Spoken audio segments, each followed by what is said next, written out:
what the big deal about Cracker Jack is. Did you ever go and buy a pack of Cracker Jack thinking you're going to get a prize and find no prize in the box?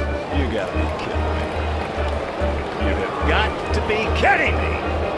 Freehand is beating his net at the plate. Crawford is over there watching. Good see, sir. You're in the wrong seat, buddy. Come on. Oh, I must be in the front row. I hate to do this, but I do want to start talking about the labor negotiations. I know it either raises your blood pressure or makes your eyes glaze over. Whether you just get angry at billionaires fighting millionaires, or if you think this is all boring. But I think it's if you're a huge baseball fan and you want baseball to continue, I think it's important to at least start to understand what they're fighting over. And just I found a way to put things in kind of simple terms. But everyone knows this is about a salary cap, but with that, it also means a salary floor. And it means revenue sharing and all that stuff. But, the players are obviously adamantly against a salary cap. But I think there's a potential where it could actually mean a lot more money for the players in general. If you look at it, I don't know if you've seen this stat, but I've seen it's widely reported that Major League Baseball is a $12 billion revenue industry last year. And with salary caps in other leagues, it's basically they take a 50-50 split. 50% of revenues go to the owners and 50% go to the players. I don't think that's an outrageous assumption that that's how a salary cap might look after this CBA is negotiated. Well, 50% of that is $6 billion. I just rounded it. It was 12.1 billion, but I'll round down and call it 50% is $6 billion. I did some math and you can double check my math if you'd like, but I just went to Fangraphs and added up all the salaries, all the payrolls from 2025 of all 30 major league teams. Mm-hmm. It added up to $5.4 billion. So right off the top, if that was pushed up to $6 billion, that is a 10% raise to all, to the players essentially. So if the owners were forced to immediately spend $600 million more, that's a good deal for the players. I guess I don't see how there's just nothing to really argue about except for the top players would not get paid outrageous amounts like Kyle Tucker getting $60 million a year in this offseason. You wouldn't have, Bryce Harper getting 300 and some million. You wouldn't have Juan Soto getting 700 million. Of course, Ohtani with his $700+ million deal. Those wouldn't be happening. But how many players are we talking about with that? I mean, right. Is the union going to be fighting for those 10 guys? I don't think so. If they can raise everyone's salaries with those exceptions, I almost think it might become appealing. And that's where I'm kind of hopeful things might get settled and they might agree upon a salary cap.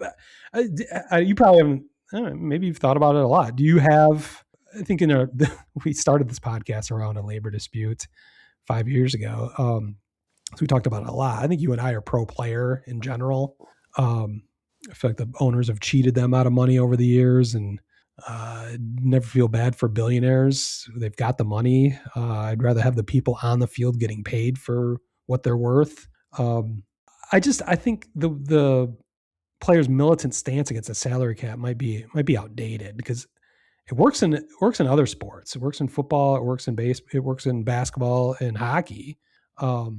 I think the main issue is actually going to come in another way that the players might have an advantage here when it comes to the negotiations is I'm not sure the owners are unified that they would want a salary cap because why would the Dodgers want to give away their huge advantage with their $350 million a year they get from their TV deal before they even sell one ticket or sell any sponsorships? They've got more money than anybody has spent in a season. So why would they want to give that advantage away? Why would Stephen Cohen want to give that advantage away? On the other side of that, why would Jerry Reinsdorf and other quote unquote small market owners want to be forced to pay $100 million more per year for what the product they put on the field? I looked at some more numbers on Fangraphs. Actually, it was the same list. If you look at, I put that $6 billion number out there. Well, divide that by 30, the 30 teams, that's $200 million per team. So that's what every team should be spending. If they're spending the same amount, an average of at least, it should average out to $200 million, which it's not, obviously. But it's so offset by the Dodgers and the Mets and those teams spending so much more. There's over half the league does not spend $200 million on their rosters. Then you've got those outliers at the top, 5 or 6 teams that wouldn't be agreeing to it. You might have 20, 25 of the 30 teams in baseball not really wanting a salary cap, even though this is all they've been saying is they want a salary cap. So I almost think the players can just sit back and call the owner's bluff. I'm like, well, you want a salary cap? Give us the numbers that add up to $6 billion and we'll talk. And I'm not sure anyone but the middle class of baseball would be interested in that right now. So I don't know. Maybe you need to stop me before we get going in the season, because I've got more to talk about with the labor stuff. I don't know why I find this fascinating, but I want to find solutions and why we might not be doomed. I don't know. Do you find any of this interesting, or do you glaze over? Do you get angry? I don't get angry. Okay. I get annoyed when baseball's canceled.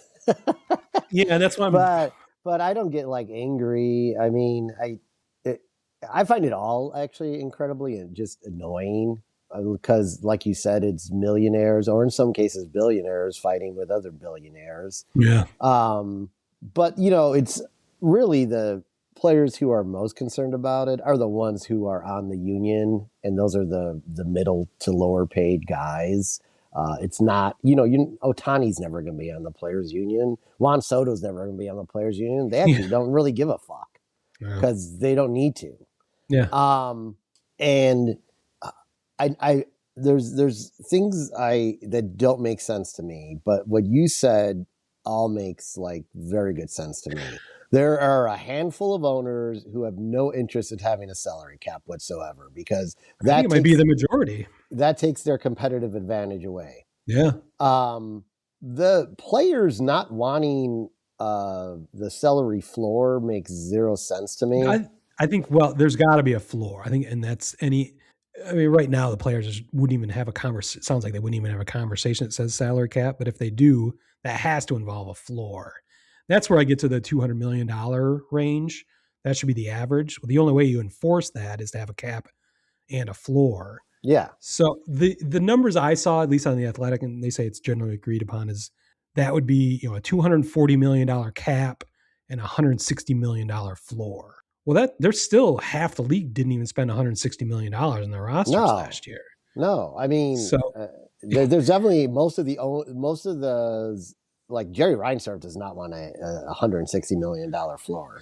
The only way they do, and all of this works, is more revenue sharing, and that's where the Dodgers and Mets, especially the Dodgers, will not vote for this because they'd have to give their whole advantage to everybody else. Right. So that's where it's complicated. Then that's another reason I think the owners are kind of fucked here because they're not unified. I think the rule is they have to have 23 out of 30 owners agree on whatever proposal they have. So I'm not sure they can get to that number.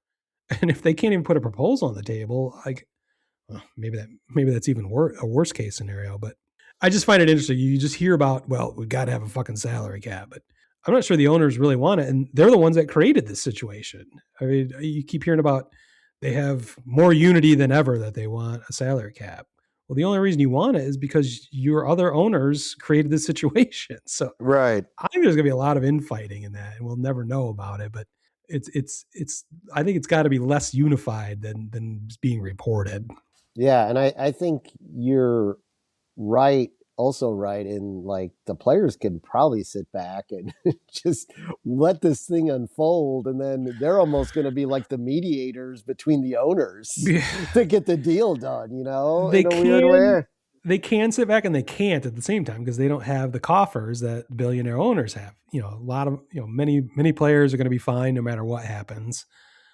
Some have bills to pay, still. So despite, whatever the league minimum is, a lot more than you and I make, but it's not like they can sit around forever. So it's I don't know. It's so convoluted. it's almost like it's owners versus players versus players. Right. Which makes it even worse instead of just having a staunch, foot in the ground ownership and a staunch foot in the ground players. It's kind of nebulous all over the place, different interests based on their different incomes. So I don't know. I'll keep it to a minimum. Won't be doing I was going to call it dollars and cents, making sense of this bullshit, but I'm trying to make things simpler. That's why I kind of did simple math on it, just so it's kind of put things into simpler terms. And what does a salary cap really mean? So maybe once a month I'll have something like that, but I won't try to bore people too much. Post-game show is brought to you by